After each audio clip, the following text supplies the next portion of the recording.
Got an absolutely jam-packed show on tap for you guys tonight on this Friday. Going to start with the Denver Broncos. Let me check my notes here.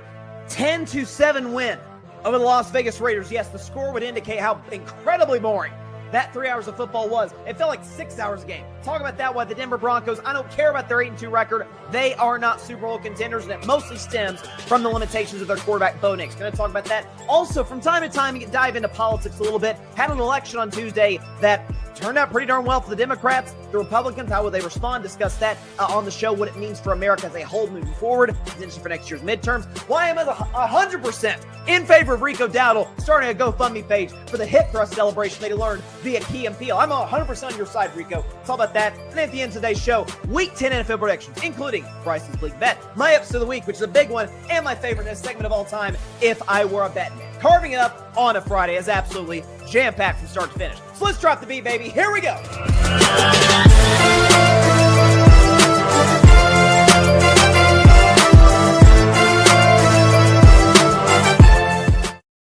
All right, good evening, everybody, and welcome to Carving It Up Live right here on YouTube, as well as on X, Facebook, IG, and we are for the second straight time on Twitch. Thanks, everybody, for stopping by on this Friday. Jam-packed show. You already heard the rundown of what we've got to talk about today. And, you know, I got to say, ahead of predictions, because Friday, that's what we do on this show. That's what we do. To end every Friday show during the football season, it is one of my favorite segments, is doing NFL predictions. I am coming off of, without question, my worst predicting week of the year. All right, I was 6-8. Thank God I wasn't 6 and you know what I'm talking about. For the Gen Z audience out there, 0-3 on If I Were a Bettin Man. It's a brutal week. I feel great about this. I know it's not like a broken record. You know what?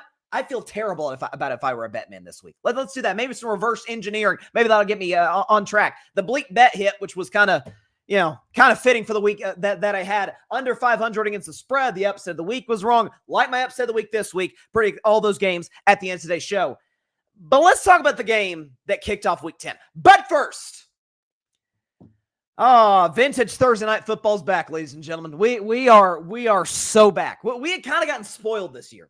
We got some good matchups between the Seahawks and the Cardinals, and we got some high-profile matchups like early in the season between the Packers and the Commanders, and games like that, right? We got some solid games. Steelers and Bengals, while it was heartbreaking for me as a Steelers fan, was an objectively phenomenal game.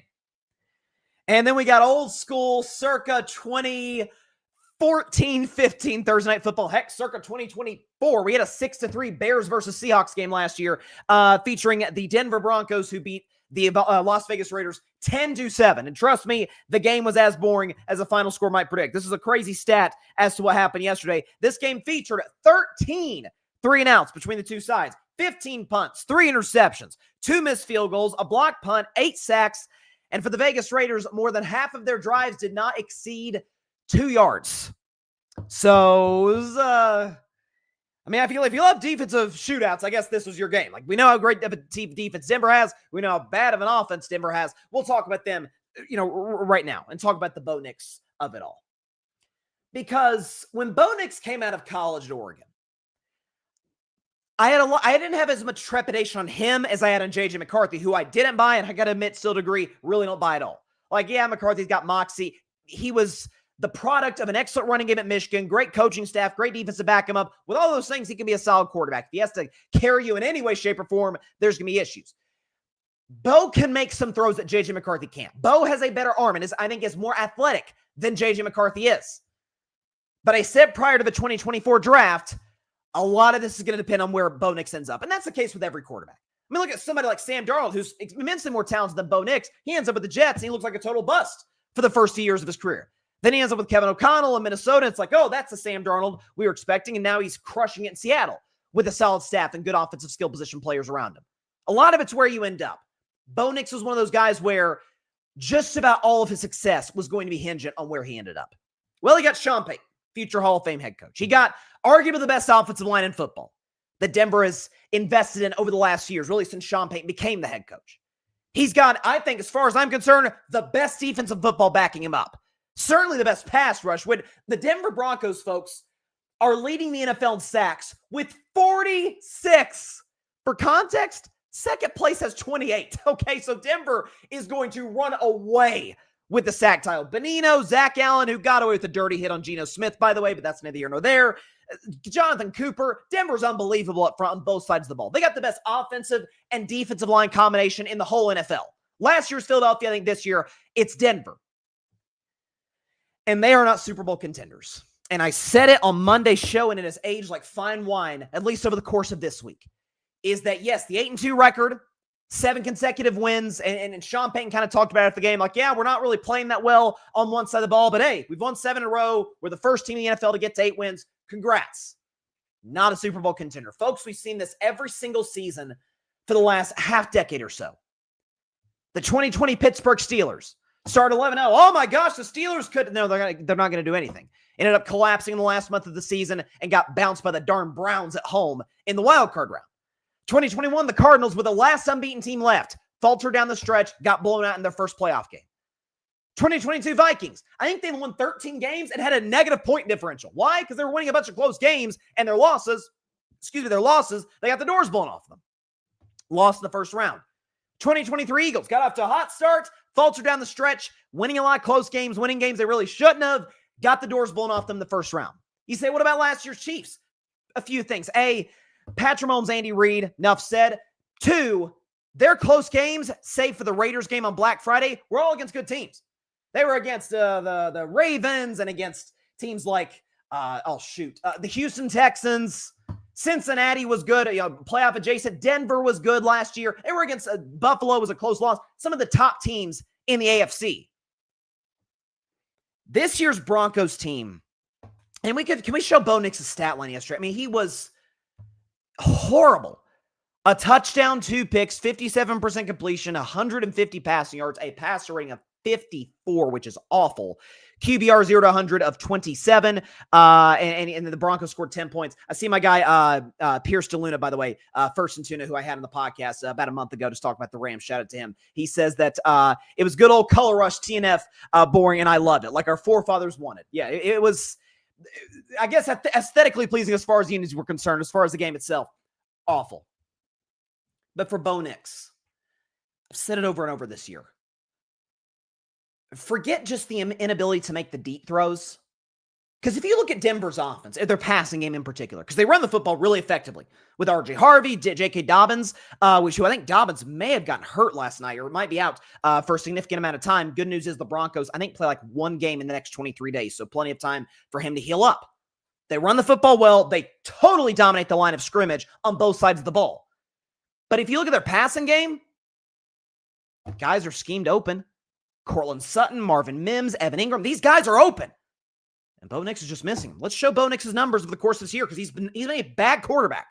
Yes, tied for second in touchdown passes, but only 7 of those 18 have come on deep throws. So 11 of the 18 have come within the red zone. So Bo Nix has not been just throwing it all over the yard, so to speak. He is 29th in completion percentage, 20th in pass yards per game, 27th in passer rating, 19th in QBR. That says 10 team points. That should say, where the Broncos rank in scoring this year, which I think is somewhere in the bottom half of the NFL.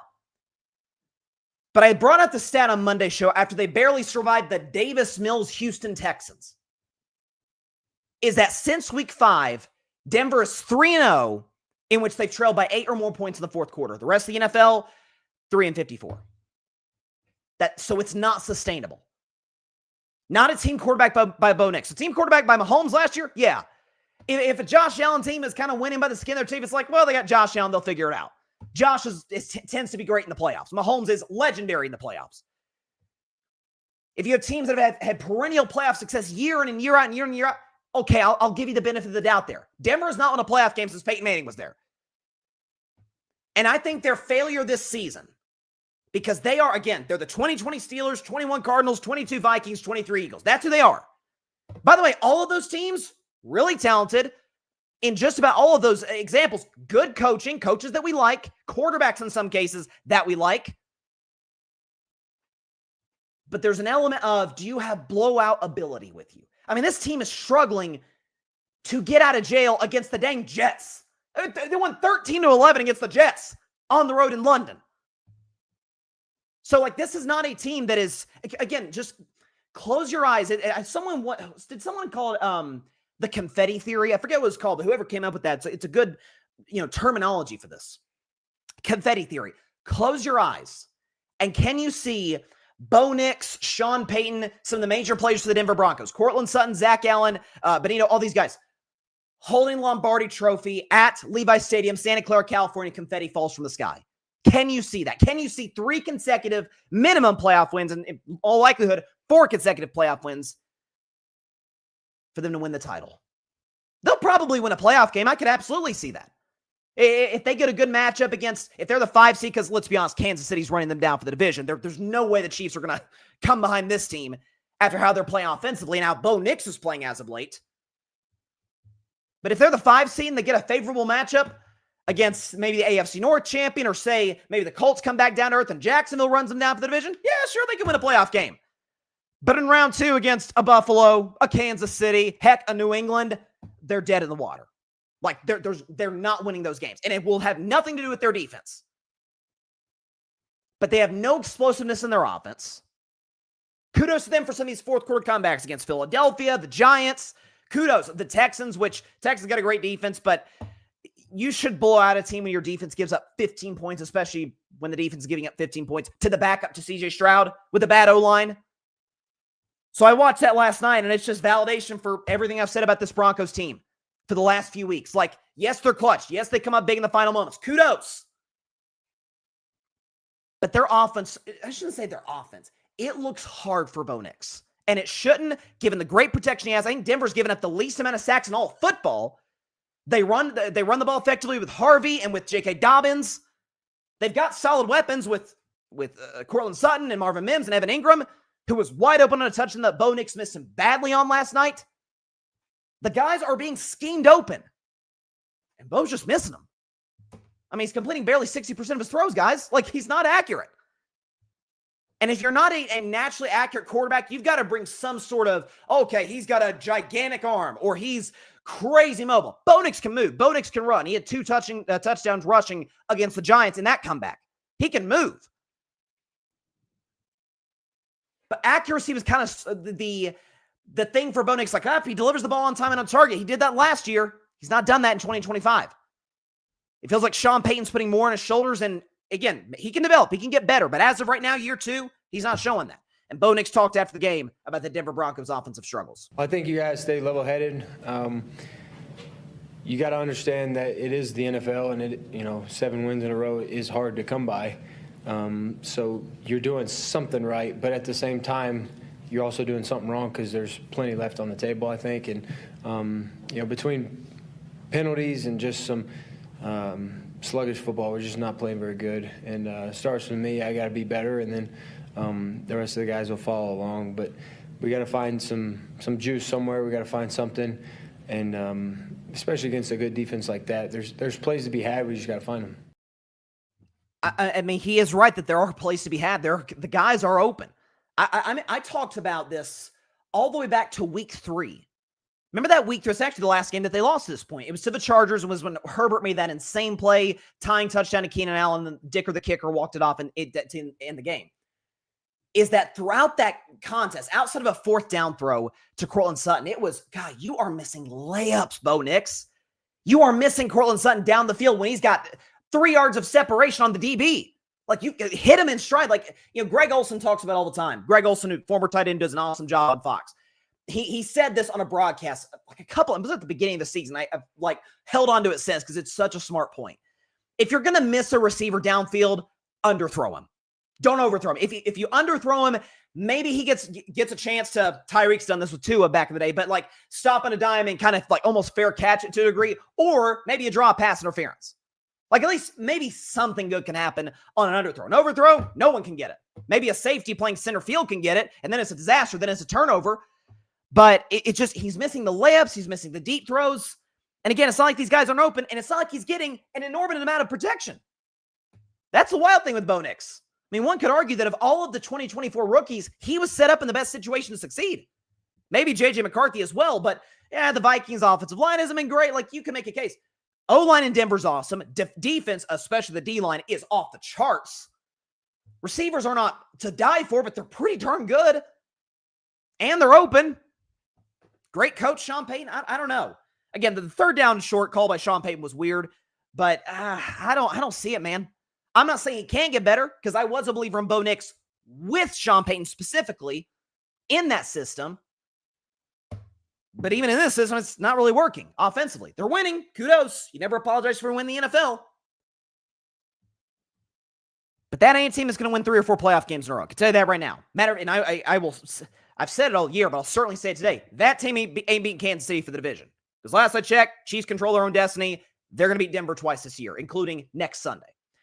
Okay, so I got to get a drink of water for this one. So, whew, man, oh man. So we got some absolutely tragic news over the last few days. Yesterday morning in particular, to be specific. Marshon Kneeland, defensive end for the Dallas Cowboys, took his own life yesterday. Or late Wednesday night, early Thursday morning, took his own life at the age of 24.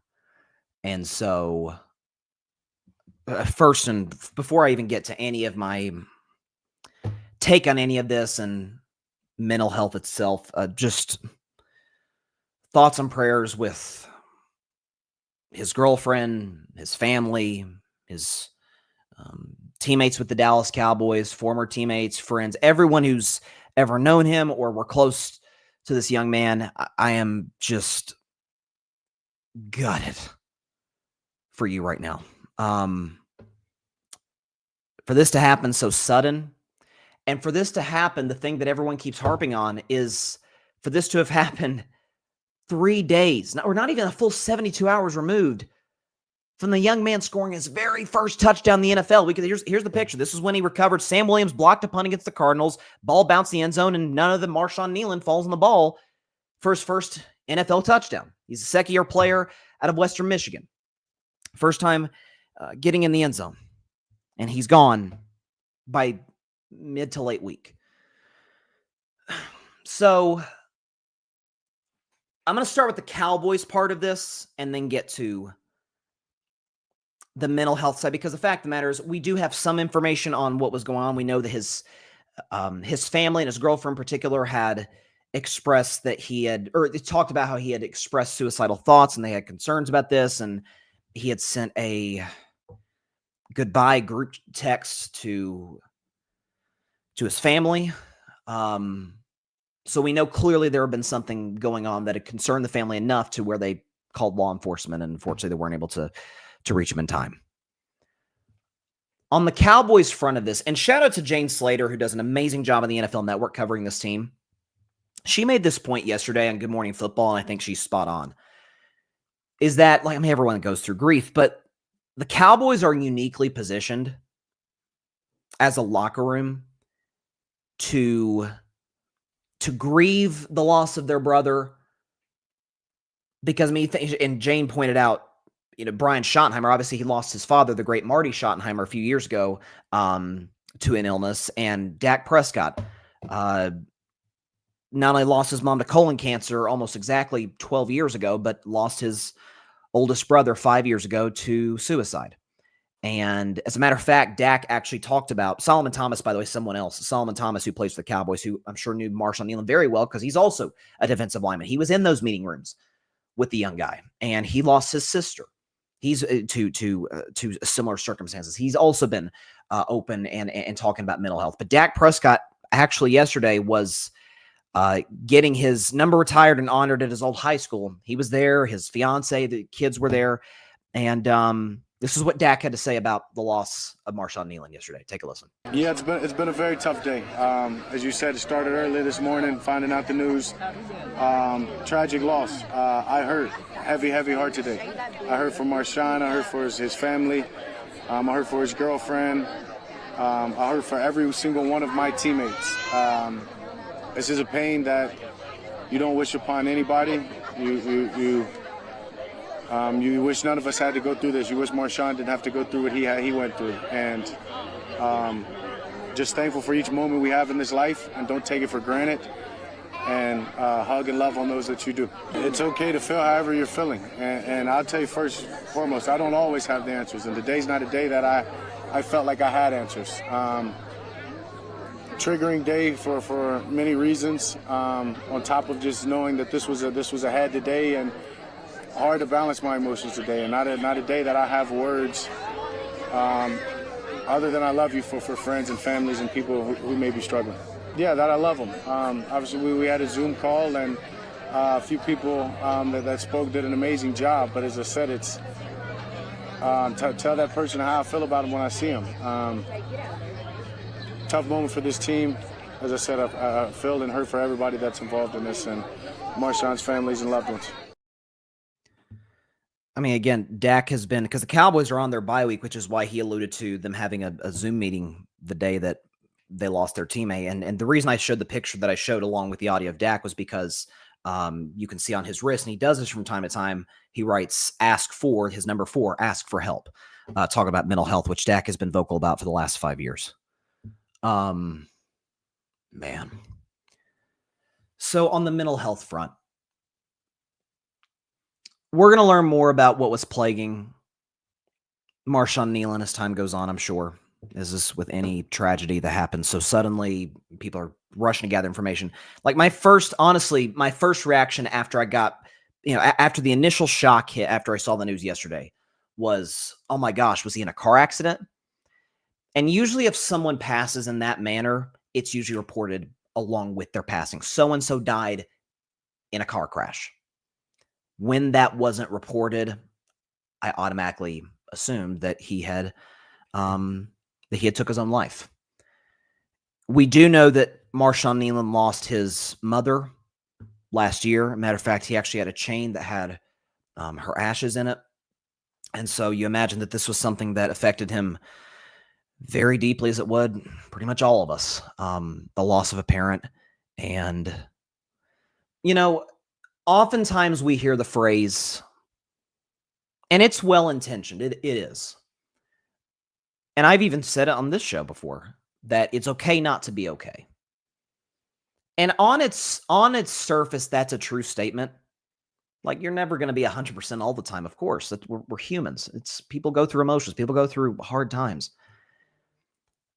But it's not okay to stay not okay. In that you can, like, whether it's getting, talking to somebody in your family, whether it's, or a close person in your life, or whether it's seeking help from a professional, from a therapist, or it could be medication, like whatever the case may be, is that we know that there's a stigma among young men, particularly in this country, where any honesty about how you're doing internally is perceived as weakness, is perceived as emasculating in some ways, and it's unbelievably detrimental to all men, especially people with similar circumstances to Marshon Kneeland. And I guess what I would say is, societally, we've made strides in this regard. I'm not trying to act like there's been no progress in this department, but let's make it more, what's the best way I can put this? Let's make it more in vogue, I guess, is the best way I know how to phrase that, for men to be open about their emotions. Because being masculine is not about putting on a brave face and basically kind of being a robot. That's not masculine. That's suppressing yourself to the point where you become a lesser version of yourself. And by becoming a lesser version of yourself, you're a lesser father and husband and brother and son and all of these things. If you don't feel comfortable, whether it's internally, whether it's external circumstances around you, maybe you don't have people in your life that you feel comfortable with. And a lot of the reasons that people don't feel comfortable, that men don't feel comfortable expressing their emotions. And this is, oh my gosh, this is the greatest lie that mental illness, but depression in particular, will tell you. is that you are the only person in the world going through what you're going through. I don't know what Marshon Kneeland was experiencing mentally, at least specifically, in the days and hours and moments leading up to his passing. I would just about guarantee, I'd bet every dollar I got, that he felt like he was the only person going through what he was going through. And that's why talking to somebody, especially talking to somebody who's been through similar circumstances and come out of the other side better for it, or kind of not better, better for addressing those concerns, is that you feel like you got a partner in the fight or partners in the fight. It brings you clarity, like I've got something more to live for than just the demons that are plaguing me on a day-to-day basis. And again, I'm no therapist. I'm no expert in this department. But that is something that we've made progress on, but we do have to do better as a society, is allowing individuals the space to be open and honest about how they're feeling. And in doing so, I mean, there's no stigma. I've said this many times on my show. If someone breaks their leg and they don't go to the hospital to get it treated, we judge them for not getting treatment. We're like, the heck you doing, bro? You got a broken leg. Go to the hospital. Get it fixed. There's no stigma. It's like, because we can see it. We can see legs in a spot where it's not supposed to be. Or take any injury. That doesn't look like the way that it should look. We need to get help for that. There's no stigma around that. It's the things that you can't see, at least on the surface. Some people mask it well. Some people put on, Robin Williams is somebody who, again, maybe had different circumstances mentally than Marshon Kneeland did, but obviously their lives ended the same way. Robin Williams was the ultimate, charismatic and, one of the greatest, I could talk about Robin Williams on Monday, one of the greatest comedians who ever lived. Uber talented, brought joy. I mean, I saw a video on the internet the other day of him. There was a gorilla that he had met, and she had lost her family in some tragic accident, and he had made that gorilla smile or express happy emotions for the first time in 6 months. Robin Williams could make animals happy, certainly humans. But internally, it was hell for that man.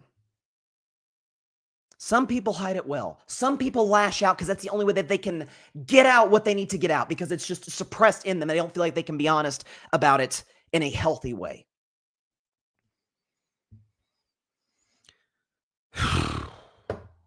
Boy, oh boy.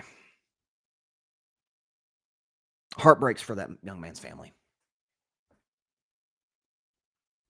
Praying for his girlfriend, for his family members, for his teammates with the Cowboys, everyone he was close to in his life.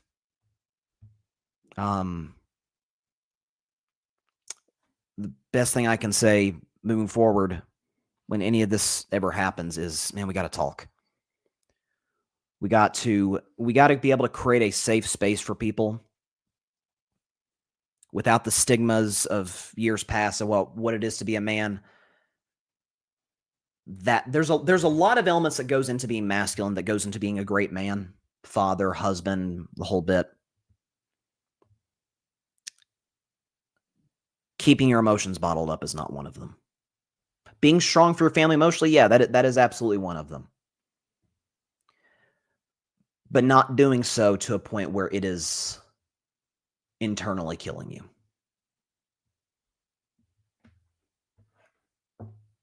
Praying for this young man's family. Praying to the good Lord that he has found peace that he didn't have at the end of his life. That's all I can say. Marshon Kneeland, 24 years old. May he rest in peace. We'll be right back.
Welcome back to Carving Up Live. Thanks to everybody again for stopping by on a Friday. Well, sometimes on this show, I will dabble into the world of politics and entertainment if I find the story to be relevant enough. And I'll be honest too.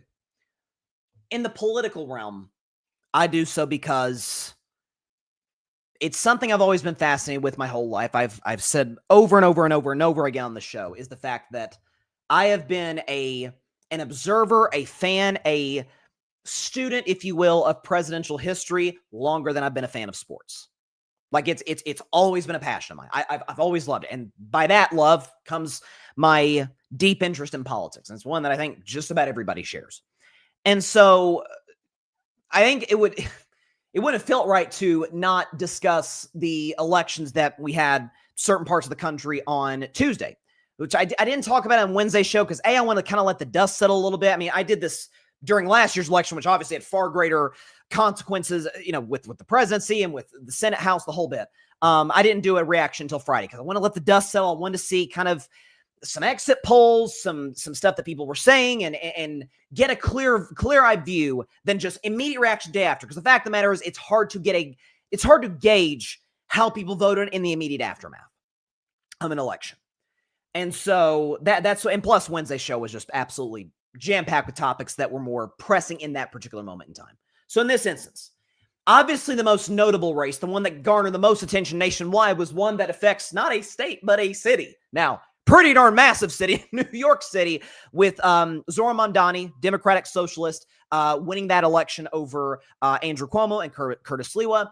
He is going to replace Eric Adams, who ended up having to basically drop out of the race because of the fact that, due to corruption, due to the fact that New Yorkers were deeply dissatisfied with his governorship. So, or his leadership rather, governing the city of New York City. So Zohran Mamdani is going to take place. And regardless of your views of Mamdani, of his policies in particular, of which I'll be honest, I've always said on the show that I am a political independent. I tend to lean left on most issues. I lean right on some. And so you could classify me as like a political centrist who has somewhat of a left bias. That's where I've leaned for most of my life. And so on some of the policies, I don't know how practical they are. Free busing, the free grocery stores, or government regulated grocery stores, I should say government controlled grocery stores. Not sure how practical that is. But here's where I got to give the young man credit. He's 34 years old. He's a kid in politics, especially in today's politics. My gosh. Is something that he got. Something that he understood implicitly. Part of the reason he entered the race, no one knew who the heck this guy was. I didn't know who Zohran Mamdani was till like the summer. I mean, I'd never heard of this guy. He's an assemblyman in New York City. Okay, never heard of him. Entered the race with a 1% chance to win, polling at 1%. For New York City mayor. He understood the clear messaging of what he had to bring to the table, in large part because he listened to the voters. Boy, that is something the Democratic Party can learn something from. Listening to your constituents, listening to your base.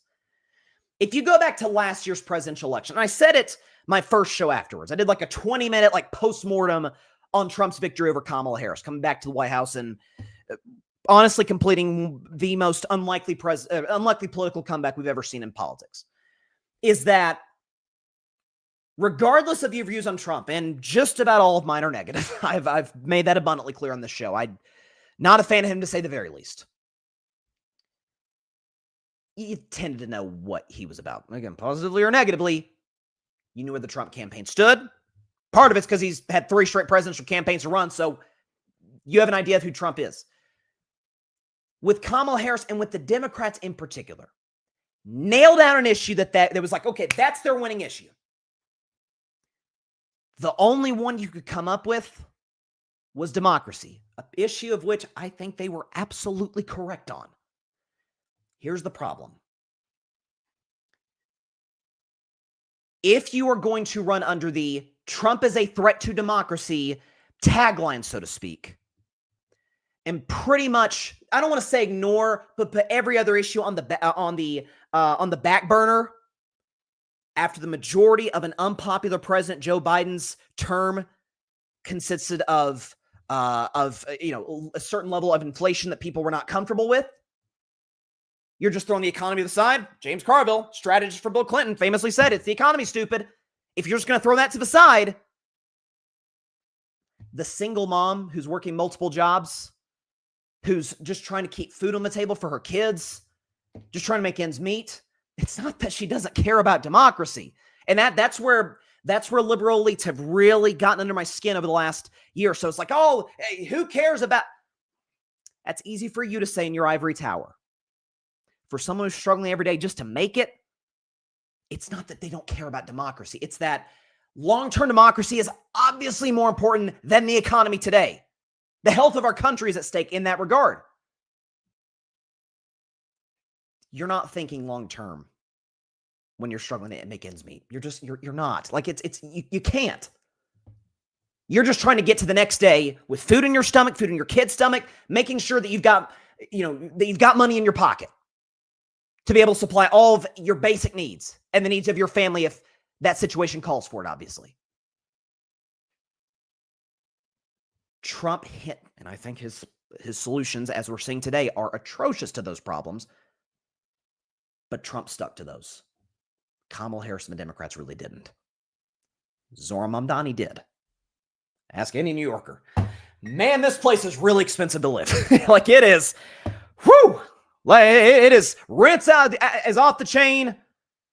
Going to athletic events at Yankee Stadium or Citi Field or Madison Square Garden or different state, but MetLife Stadium in New Jersey, it's ridiculous. Going to concerts and events, everything's expensive in this city. And so we got a young guy who no one's ever heard of until this year who's like, hey, I'll fix that. In large part, and again, this is New York City, Trump's federal level because he's the president of the United States, but wait a second. This guy said he'd bring prices down on day one. It's been more than one day. We're almost a year into his first, almost a year into his first year of his second term. Prices ain't come down, dude. Like, we're kind of waiting on results. And this guy comes in saying, I'll fix it. At least in this city I can, or I'll do my best to. Is that, and there's a lot of layers in this. Because, he himself, to his credit, he's been open and honest about it. I am a democratic socialist. And that S word tends to really freak out a lot of people. So much so, like, even Bernie Sanders, who is kind of, I would say, the most well-known, quote-unquote, socialist politician that we have in this country. Certainly in the federal government, in the Senate. Even he will hesitate to outright say, yes, I am a socialist. I would say Mamdani leans for a little bit further left than Bernie does. When you talk about, because this is what won Trump the election. This is one of the things what won Trump the election last year. Was the disgruntled Bernie Sanders voter. And I don't think I've ever talked about that. I've talked about this with people anytime this subject has come up. I don't think I've ever talked about it in this show, but I think it is a very real thing. The disgruntled Bernie Sanders supporter. They're behind him. He's got this really, this big base, and they're excited for this guy. And oh my gosh, he's going to bring the prices down and universal health care and raise the minimum wage, all these things. Until, and this, I think at this point, we're almost a decade removed from the 2016 election. I think it's almost a well-known fact at this point, is that the Democratic establishment, the Hillary Clintons of the world, intervened, interfered, and made sure that Hillary got the nomination because it was her time rather than who the voters wanted. And how did that work out for the Democrats in 2016? You can even make a case that Bernie might have been screwed over in 2020 when Representative James Clyburn of South Carolina intervened, got a lot of black support behind Joe Biden. Joe Biden ends up winning the nomination. Kudos to him. He ended up winning that election. I think just about any Democrat would have won the election in 2020 based on the circumstances, but hey, kudos. Is that when you have the Bernie Sanders supporters of the world, because that's a broad base, folks. I think we're seeing that. And you get around to 2024. And the whole thing is, this is what Democrats would say. We like Bernie, but just too old. And you got Joe Biden, 81 going on 82 years old, and saying, hey, we think he's going to make it to 86 at the end of his second term. It's like, wait a second. You said our guy was too old. He was in his late 70s. Biden's the first president to make it to his 80s, and now you're saying he's just fine, but Bernie was too old? Despite the clear energy gap between the two that they bring to the table. I mean, Bernie's in his mid-80s and still is just, still bring the same fervor that he's always brought. People age differently. We know this.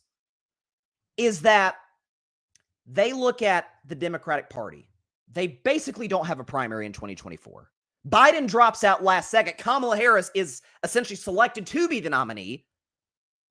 And it's like, wait a second, you didn't give us a choice this go around. At least we had a choice in 2016, 2020, even though you screwed our candidate over twice. Now we don't get a say at all. But you're telling us, hey, get behind our candidate.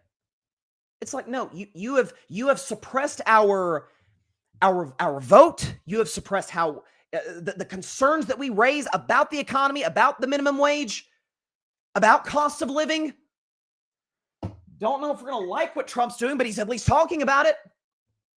A lot of Bernie Sanders supporters went the way of Trump. I mean, just in the podcast sphere, Joe Rogan and Theo Vaughn and a lot of these, Andrew Schultz, like a lot of these big name prominent podcasters who were big Bernie Sanders supporters went in the direction of Trump.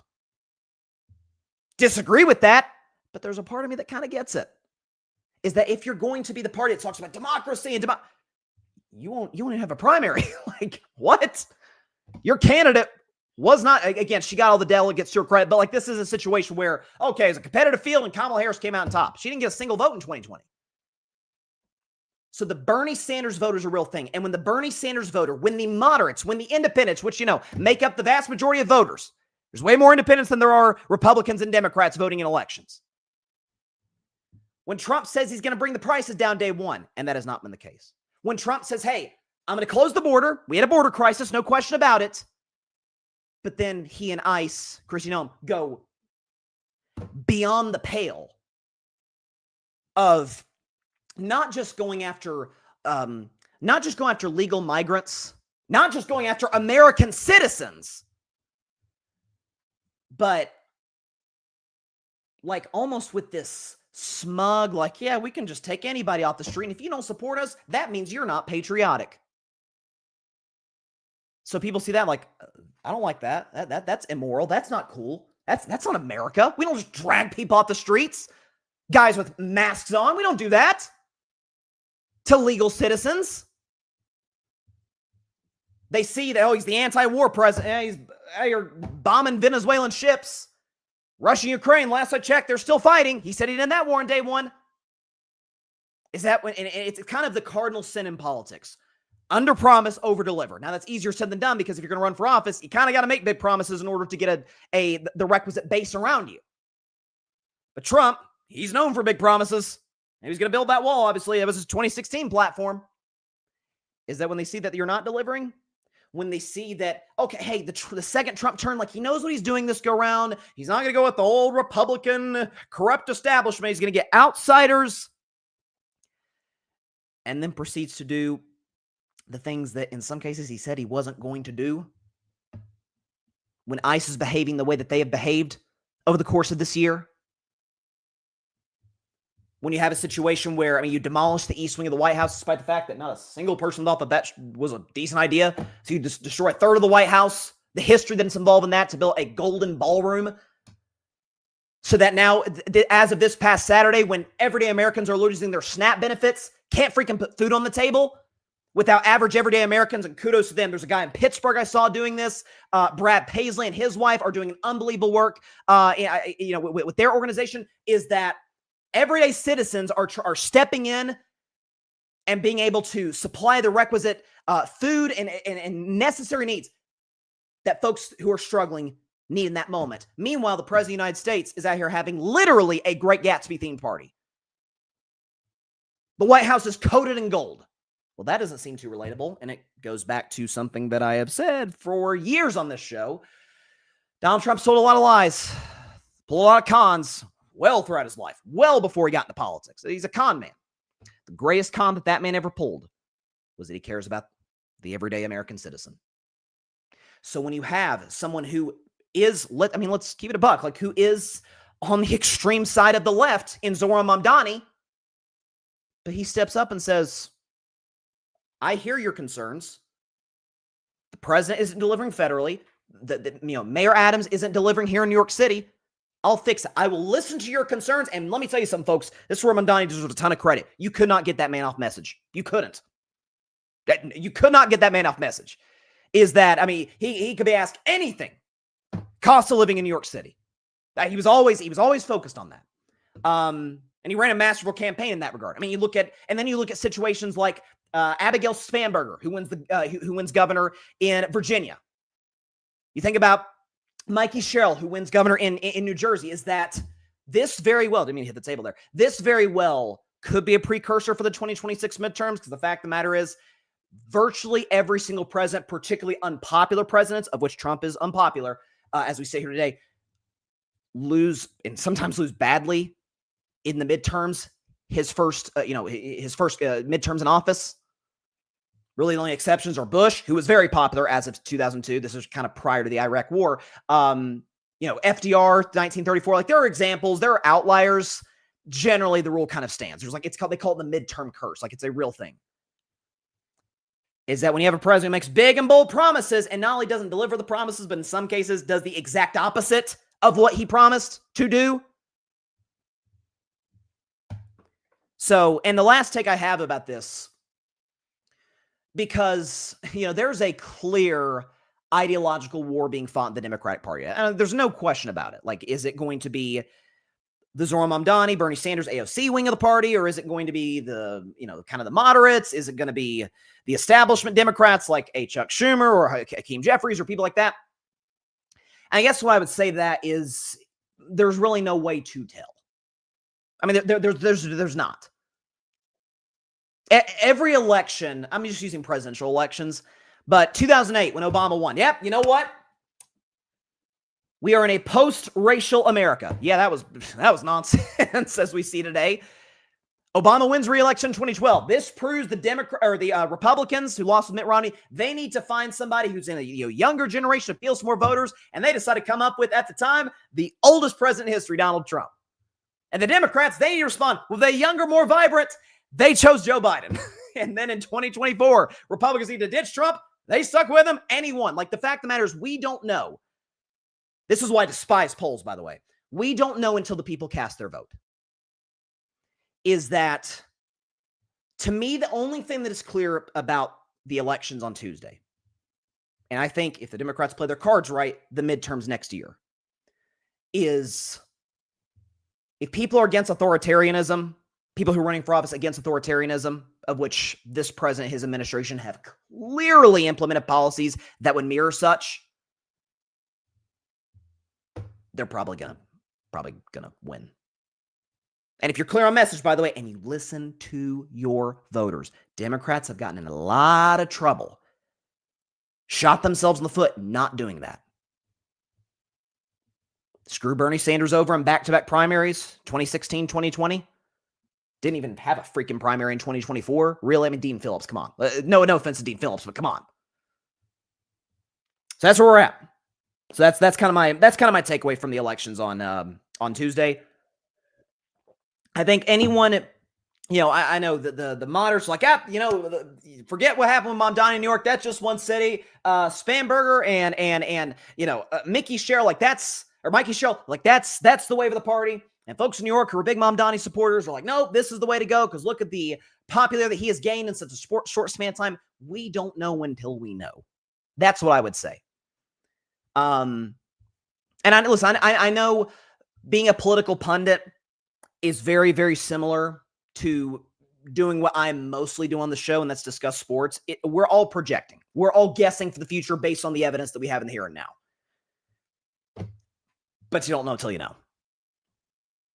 So there we go. Okay, I saw this story, and I absolutely positively loved it. Loved it. Rico Dowdle. He's a running back for the Carolina Panthers, formerly of the Dallas Cowboys. And again, if not for the success of Javonte Williams, Cowboys fans are like, why didn't we bring this guy back? Because Rico Dowdle gets signed with the Panthers. No one pays attention to it. It's Rico Dowdle. Who cares?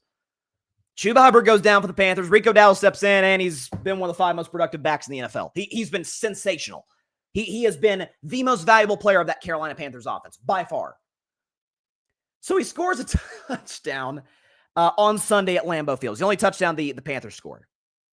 Scores a touchdown at Lambeau. And his celebration, he does a hip thrust. So he goes 1, 2. Referees throw the flag. And he's like, wait a second. I know that I watched Key and Peele back in the day. And with Keegan-Michael Key, the great Keegan-Michael Key, Jordan Peele, Keegan-Michael Key playing Hingle McCringleberry, the great wide receiver from Penn State University, of course, as we all know, scores a touchdown, 1 hip thrust, no flag. 2 hip thrust, no flag. Jordan Peele's playing the referee. Jordan Peele's watching his hip. 3 hip thrust. Yellow laundry comes out in the field. 15-yard penalty on sportsmanlike conduct. And so Rico Dowdle's saying, wait, and by the way, they did it again during the skit. Hingle McCringleberry scores another touchdown. 1 hip thrust, 2 hip thrust. Walks to the sideline, no penalty. So you learn the rule. Okay, 2 hip thrusts are fine. 3, that's where the flag comes out. Rico Dowdle does back-to-back hip thrusts, doesn't do the third, walks to the sideline, throw the flag. So Rico Dowdle, and I love what he's doing here, okay? I love this, okay? Because he was fined by the NFL for it as well. He, all money is going to be donated to the children. He started a GoFundMe page to kind of protest this, all money is going to be donated directly to the Children's Home Society of North Carolina. And as of earlier today, they've raised $20,000. So first of all, it's for a great cause. So kudos to the charitable effort by Rico and by everybody who's donated. But I don't know. I just saw this. I'm like, how do you flag him for that? Like, did these officials, did they not watch Key and Peele? Which is one of the greatest comedy shows that Comedy Central's, I think it was Comedy Central, right? That they've ever put out. I mean, Chappelle's show's pretty darn, it's almost undefeated, right? In as far as 21st century Comedy Central. But listen, Hingle McCringleberry, substitute teacher, Obama anger translator. I mean, they had some bangers back in the day. So yeah, shout out to Keegan-Michael Key and Jordan Peele. I even saw Keegan, who's a diehard Lions fan, by the way. I saw him do a skit, because for those that haven't seen the substitute teacher skit, if you haven't, like, what are you doing? It's go on YouTube. Stay on the show. But after the show's over, go on YouTube and see what's up with that, because it's fantastic. Basically, he's a substitute teacher. He is pronouncing all these white kids' names wrong. It's like a whole thing. You know, Jacqueline is Jaqueline, and Blake is Blake. Aaron, which is, I mean, that bit is literally what I play when I play this. You done messed up, Aaron. So there you go. Like, it's yeah. I couldn't believe it. How do you fine him for that? That goes directly against what referees and comedy skits, at least, are supposed to do. I was very outraged by that. I was very outraged. Okay, we're going to take another break. When we come back, Week 10 NFL predictions, including Bryson's Bleak Bet, my ups of the week, and, of course, my favorite segment of all time, If I Were a Bettin Man. We'll be back in just 1 minute on Carving Up Live. Don't go anywhere.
Welcome back to Carving Up Live. So as we end every single Friday show, which, by the way, before I even say that, you may have noticed, longtime viewers or listeners of the show might notice, no Vol View today. A, it's because Tennessee's in a bye. And B, I basically already kind of did the Vol View on Wednesday. I guess that sort of counts, especially for the Vols being on a bye week.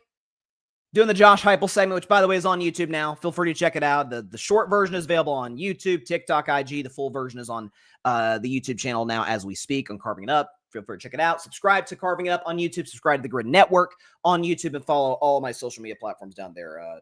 Instagram, X, TikTok, and as well as on Twitch. Like I said, just started on Wednesday via Twitch. We're going to be streaming the show from there in addition to the other streaming platforms. So feel free to follow on there as well and check out our other content. Looks like you got a comment here from Shad Henson 73-9. He says, Sean Payton now coaching the team with the most penalty yards and most punting yards in the NFL. Okay, so let's get right to predictions. This is how we end every Friday's show. I love doing it.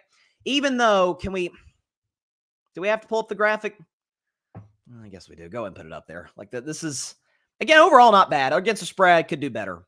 Upset of the week, 4-5 is not bad for upset of the week, but just to be clear. Bleak bet 5-4. If I were a bet man at 10-17, that is, I'm ashamed. I could go undefeated this week. I could go undefeated next week, and I would, I'd still be under 500. Week 9, 6-8. Week 9 gets the spread 4-10. So week 9 was not kind to me. The only thing that was kind to me was that the Steelers won. But even still, I picked against the Steelers because Indianapolis was going to expose our bad pass defense, which Steelers play the Chargers this Sunday night. I'll obviously predict that at the very end. So let's go and get the background music and start our Week 10 NFL predictions. Here we go, ladies and gentlemen.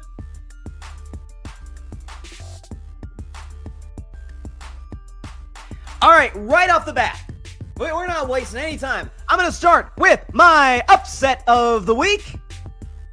In the morning, in Berlin, give me the Atlanta Falcons over the Indianapolis Colts, 24-23. Atlanta plus 6.5, and to win this puppy outright, 24-23. And here's why, ladies and gentlemen. First and foremost, this is a Colts team. It's going to be without DeForest Buckner. DeForest Buckner was just put on IR. He's an outstanding defensive lineman for them for a long time. He's been the anchor of that D-line. He's on IR. He's out for the next month or so.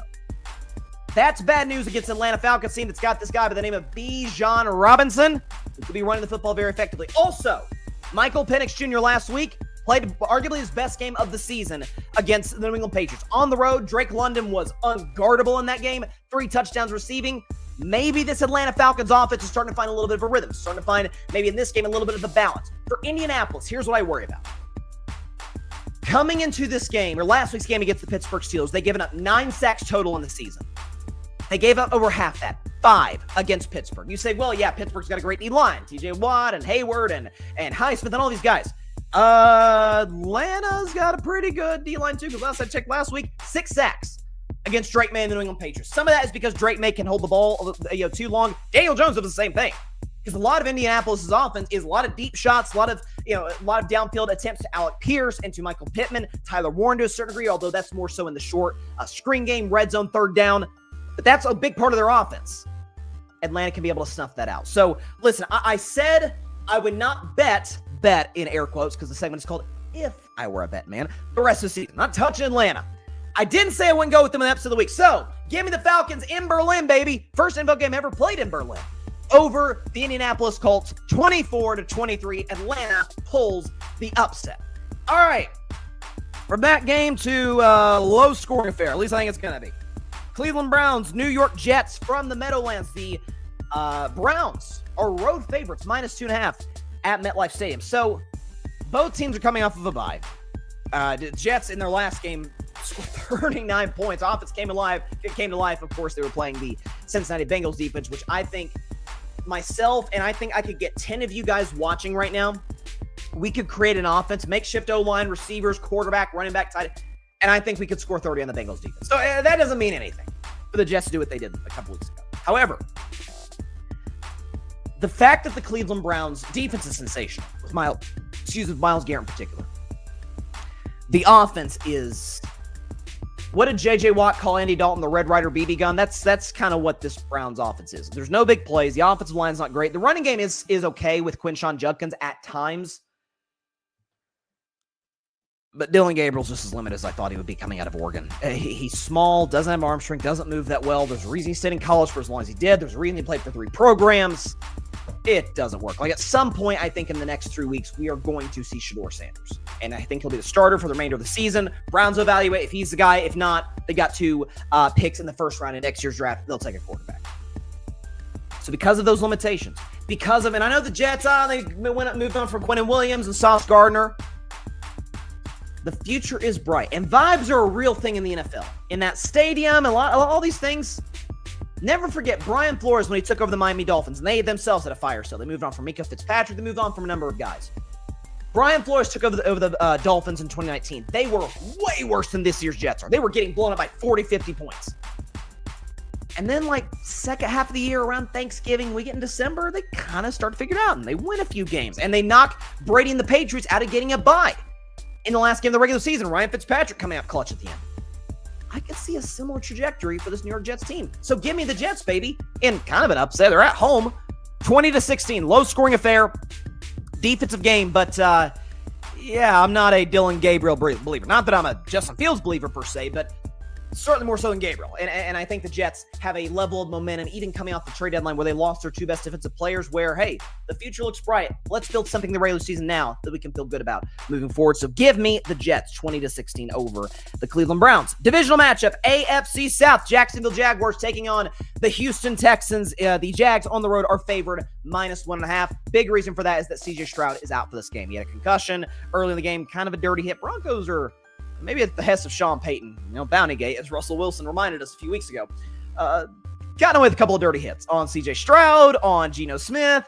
Keep your eye out for Denver doing some shady stuff on that side of the ball. But regardless, CJ Stroud's out this week. It's going to be Davis Mills. Longest neck quarterback since Peyton Manning. And Mike Glennon, for that matter. For Jacksonville, their offense is in a weird spot because Travis Hunter is on IR. He's going to be out for a while. They've already announced Brian Thomas Jr. is out for this game, so it's like, holy crap, what's going to happen to their receiving core? Well, they just traded for Jacoby Myers from the Las Vegas Raiders, so they get a little bit of pop in that offense, in addition to Travis Etienne, in addition to an offensive line that's played very, very well this season. We know Liam Cohen is an offensive coach, and their offense is what won them the game last week against the Vegas Raiders. Trevor Lawrence coming up big in the end, the go-ahead touchdown in overtime, all of it. Of course, they're playing Houston, Texas defense that is, along with Denver, arguably the best defense in all of football. So I do see low-scoring game, but I think a Jacksonville team that has kind of lived off of turnovers, feasted off of turnovers, get a couple off of Davis Mills, set up the offense in short field, and I'll take the Jacksonville Jaguars to win 23-19 over the Houston Texans and continue to be a playoff caliber team. Listen, I told you Jacksonville's going to be a playoff team coming into the season, and I picked them to win the division. And if my picks hold, by the way, if Atlanta upsets Indianapolis and Jacksonville takes care of business against Houston, all of a sudden, the Jags and the Colts will be tied in the loss column while playing 2 more games the rest of the year. And we know the Colts do not win in Jacksonville for a decade. They do not win in Jacksonville. So, something to keep your eye out for, to say the very, very least. Okay, it's now time for Bryson's Bleak bets. One game each every week that I've absolutely zero confidence in predicting, but hey, you got to predict them all. I'm looking at a game featuring the Buffalo Bills and the Miami Dolphins. I don't know what to do. Because Buffalo's favor -8.5. You're like, oh, Miami's terrible. They won 2 games this year. They maybe quit on their coach, and they probably quit on their quarterback. And Tyreek's out, and they just traded Jalen Phillips. Like, what the heck? 2 things. Number 1, letdown in the NFL is a very real thing. Is that if you're Buffalo, and you're just coming off this big time, you beat. Now, maybe there won't be a letdown because Buffalo always beats Kansas City in the regular season before they get eliminated in the postseason. But you beat Kansas City. You made Mahomes uncomfortable. You forced Mahomes to complete under 50% of his throws. You got a good pass rush on him. You're feeling good about yourself. And now you go to Miami. And we know the distractions of Miami. That goes without saying.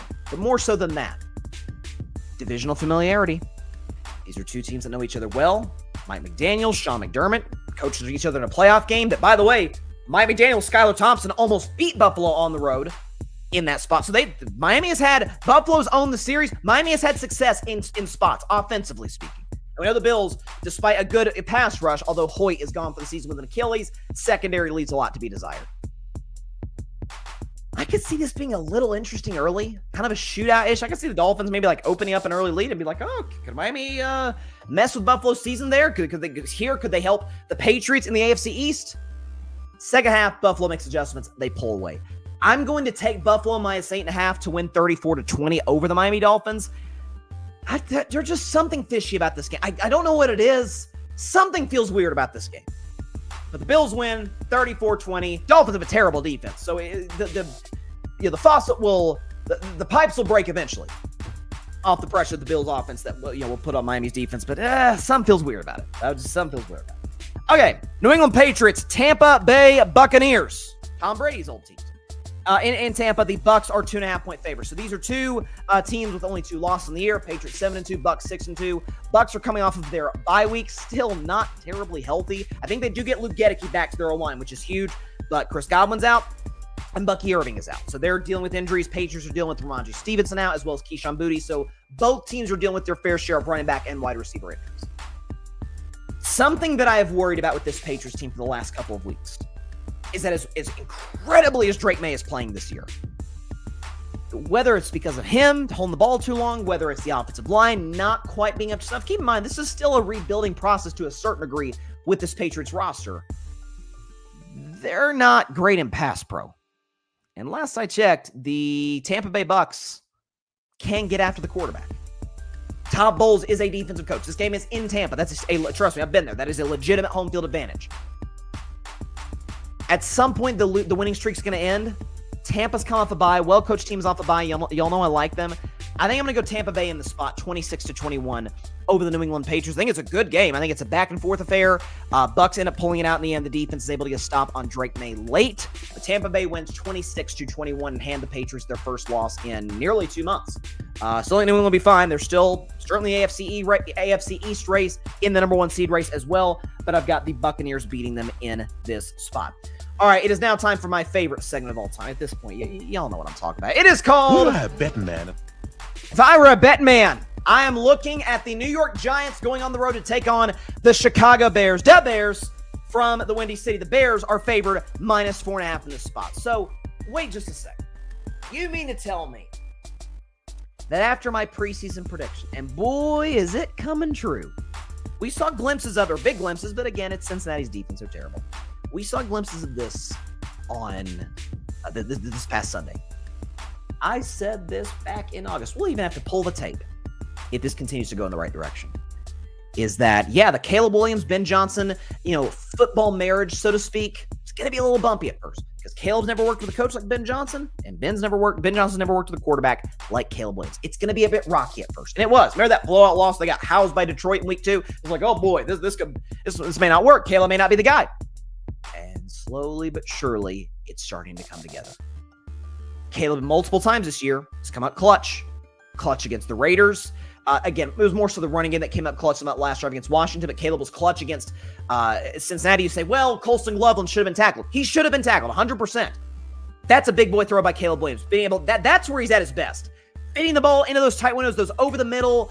Caleb's arm strength is off the charts. It's the deep throws where, dude, put a little bit more arc on it as opposed to throwing it on a line, which is something that I think he's struggled with and still needs to continue to grow at. But I said, this were my exact words, give it around Halloween, early November, they're going to start to figure it out. And they've been winning games despite them not figuring it out. Well, obviously the offense saved the day last week against the Bengals. And against the Giants defense, as great as that D-line is, Chicago's O-line, really good. Week by week, it's just gotten better and better. That's something the offensive coaches like a Ben Johnson specialize in. I think the Bears are playing with momentum. I think they know, hold on a second, forget playoffs. We have a legitimate chance to win the division at this point in time. Give me, if I were a bet man, I love the Bears. -4.5, 27-21 over the Giants. Again, they do have some flaws in the defense. Don't get me wrong. They have some flaws.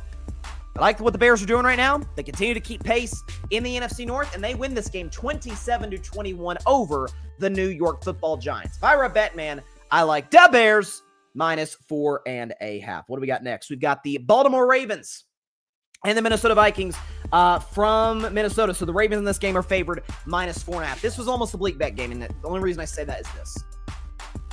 It's Brian Flores defense. The numbers aren't that good this year, but trust me, Brian Flores, defensive coach, one of the best in the NFL. Problem is Baltimore's offense with Lamar Jackson is a whole different monster. I've done segments on this going back to 2022 when he's missed time. Is that, be it with Tyler Huntley, be it with Cooper Rush, who was never a good fit to be Lamar's backup in the first place, the offense struggles to put up double digits. With Lamar Jackson, they can put up 40 in your head in an instant. Because he's a dynamic player. He's one of the most gifted players to ever play the position. He's one of the most dynamic players to ever play the position we've ever seen. Extra rest for Baltimore. I like that. Minnesota is coming off of a big-time win in Detroit, and Minnesota, I've said it all the time on this show, going back to last year. We talk about home field advantage. We kind of just say it in passing. US Bank Stadium is a legit home field advantage. With the skull chant, when they blow the horn in the game, that is a real home field advantage. Almost like a college-like atmosphere there. It is legit. It gets loud in there. So that's something the Ravens will have to contend with. And I still have concerns about Baltimore's defense. I do. Like, I need to see more before I'm like, okay, their defense is fixed. Zach Orr's gotten this unit, all fixed up. I just don't think J.J. McCarthy, over the course of a 60-minute game, maybe early with an opening script with Kevin O'Connell, but beyond there, can he do it? So I do like the Ravens to win this game, 28-20 in the battle of the purple teams. 28-20, Ravens over the Minnesota Vikings, and the Ravens do cover -4.5. I just talked about this team and one of the players on this team, Carolina Panthers, who are hosting the New Orleans Saints from Charlotte. The Panthers, the 5-4, I didn't mean to hit the table again. The 5-4 Carolina Panthers are a 5.5? Yeah, 5.5 point favorite against the middling Saints, who at this point are probably, or at least Saints fans are probably hoping they lose more than they win so they can get as high of a pick as possible in the draft and take a quarterback. So it's going to be Tyler Shough again. He's really, really struggled. I wasn't a believer in Tyler Shough going back to college. Again, anybody who has to say 7 years until they were literally forced to go to the NFL, like to me, there's got to be some limitation there. I thought it was insane that he went over Shedeur Sanders. I thought that was crazy. Regardless, Carolina's strength in this, this stretch where they've won 5 of their last 7 games. It's really not come off of the quarterback position. Bryce Young has had moments. He's been good in the fourth quarter of games, but he barely threw for 100 yards last week. Like Bryce, we know, has some limitations. It's the running game. It's their offensive line in terms of, run blocking. With Rico Dowdle mostly. Chuba Hubbard is back healthy. He's basically the backup now to Rico Dowdle because of how Rico's played. I think the Saints are middling. I know divisional familiarity. I get that should come in fruition. I think the Panthers win this game 23-16 over the New Orleans Saints. They control the clock. They do what they got to do. And by the end of week 10, we're in the second half of the regular season, folks. Like we are, playoffs are still a ways away, but we're getting that point where the haves and have-nots are starting to separate. Carolina will be 6-4. Carolina will be 6-4 and not that far behind Tampa for the division. So kudos to the Panthers. What do we got in our next game? Oh, here we go. Cardinals and Seahawks from Seattle. So the Seahawks are a 6.5 point favorite in this game. I'm not going to lie, I kind of went back and forth on this one. Because on one hand, y'all saw it. Go and put up Bryson's best 10 from this week. Do we got it? Here we go. Y'all see where I got the Seahawks? I think right now there are 2 teams to me better than the Seattle Seahawks today.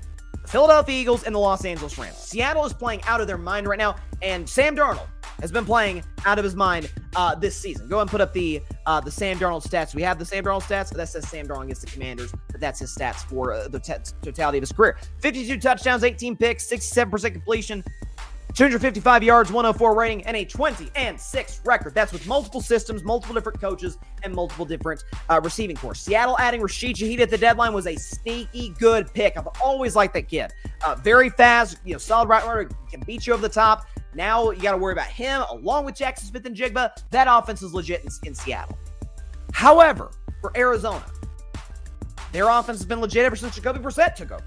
So much so where Kyler Murray's on IR, it almost feels like a little bit of a soft benching by the Cardinals because objectively, the offense has been better with Jacoby Brissett than it was with Kyler Murray. Marvin Harrison Jr. had a career high in catches last week against Dallas. Trey McBride is a fantasy darling, one of the top tight ends in the NFL. They've really invested in the defensive side of the football. Will Johnson and Walter Nolan, who made his debut and looked great in his debut. Looks like everything the Cardinals hoped he would be coming out of Ole Miss. So I think this is a spot where, again, divisional familiarity. I want to talk about this all the time.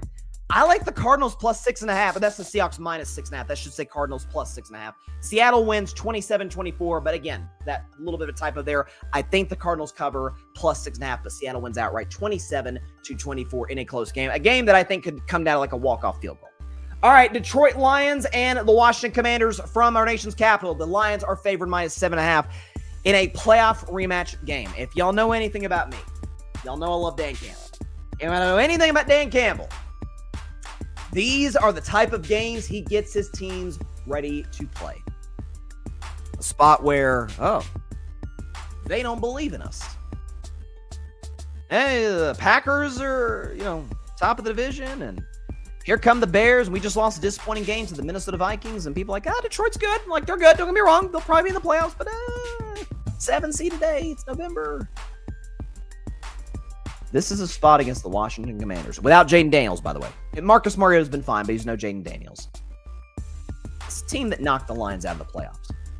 And this is a team that personally for me, I'm a Steelers fan. But if I had to pick an NFC team, it would obviously be the Detroit Lions. There's no question. Y'all know that. I've said that for years on this show. As a guy who picked the Lions to get the 1 seed and go to the Super Bowl last year, when they went 15-2, got the 1 seed, I'm like, oh, here we go. Playoffs run through Detroit. They're going to go to the Super Bowl. Here we go. And Jane Daniels, the Washington Commanders, walked into Ford Field, and the Lions left the 2024 season without a single playoff win. I know it wasn't as heartbroken as Lions fans. That is hurt. I'm not going to lie. That hurt. So a revenge spot against a vulnerable Washington team with a bad defense. Y'all know what it is. What do I have Bettin Man? If I were a bet man, Lions, baby, -7.5 the whole way. 34-17 over the Washington Commanders. I know I took Detroit last week to cover. A different spot here, though. Vulnerable Washington team, bad Washington defense. Revenge spot for Detroit. Oh, this is Dan Campbell's playground, baby. Kneecaps. Play the sound. Play it. Kneecap. Kneecap. Kneecap. Kneecap. Oh, there's gonna be a lot of kneecaps bitten off at the Commander Stadium. Lions win and Lions cover. All right, we got our next matchup featuring the Los Angeles Rams and the San Francisco 49ers, and this is the final game for. What do I have Bettin Man? If I were a bet man, divisional matchup. 2 teams and 2 coaches in particular that are very familiar with one another. Both took their respective jobs in 2017, McVay with the Rams and Shanahan with the Niners. This is a battle, potentially to be in first place, depending on what happens with the Seattle-Arizona game. Potentially to be in first place in the NFC West. Niners, per usual, battered with injuries. Mac Jones is going to start again. Rams lost a game that they shouldn't have. That was Mac Jones' best game of the year against the Los Angeles Rams on that Thursday night game a month ago. So, you know the Rams and Tendos will be up. With that said, and I got the Rams number 2 on Bryce's best 10. I love the Rams. 4.5 is a lot of points for a road divisional game with 2 coaches that are familiar with each other on the road against the coach who's had a lot more success against the other than vice versa. Shanahan has a winning record against Sean McVay despite a significant talent gap between the two in terms of what they've had at the quarterback position. I know I've doubted the Niners this year. I could see them pulling an upset. I'm going to take the Rams to win. 27-24, 2 27-24 games in the NFC West this weekend. Niners plus 4.5 is the play. It just is. Again, I love the Rams. I think they're a true Super Bowl contender in the NFC. But man, these games where they go to San Francisco, I don't love that line. I'm not going to lie to you. I really don't. So if I were a bet man, Niners plus 4.5, but the Rams win this game outright. And finally, Pittsburgh Steelers. My Pittsburgh Steelers going on the road to LA to take on the Chargers. Chargers are favored -2.5, which feels like a fair line. Here's what I'll say. As we know, this Chargers offense is not the same without their 2 tackles, and we knew Rashawn Slater would be gone for the year. Joe Alt was there. The O-line still looks great. He went down. O-line looked horrible. He came back. The O-line and the offense in general looked fantastic. Now he's down for the rest of the season with an ankle injury, which is devastating for him, devastating for the Chargers. For as many concerns as I have about the Pittsburgh Steelers defense, of which I still have many, particularly the back end, the strength of the Pittsburgh Steelers, forget defense, entire football team, is the defensive line. It's TJ Watt, it's Alex Highsmith, it's Cam Hayward, and Keanu Benton, and it's Nick Herbig.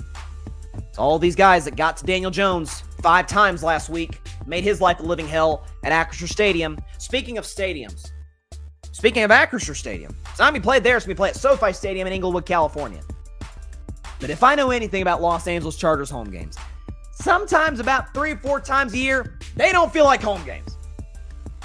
Pittsburgh Steelers Nation are going to take over SoFi Stadium. That's going to be a home game for Pittsburgh. Terrible towels going to be waving. It is going to be, Justin Herbert's going to have to go to a silent count. All right? Aaron Rodgers and the Steelers offense can do what they got to do. Be efficient. Am I concerned about Aaron and about the Steelers offensive line facing a Jesse Minter coach defense? You darn right I am. This to me feels like more of a game where the Steelers offense gets exposed more so than the defense. Which is why I think the defense kind of steps up. Due to the injuries to Joe Alt and Rashawn Slater, who was gone before the season started.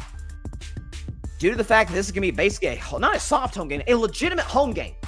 Except they're just flying to this home game in Los Angeles. Give me the Steelers, baby. We win this game outright.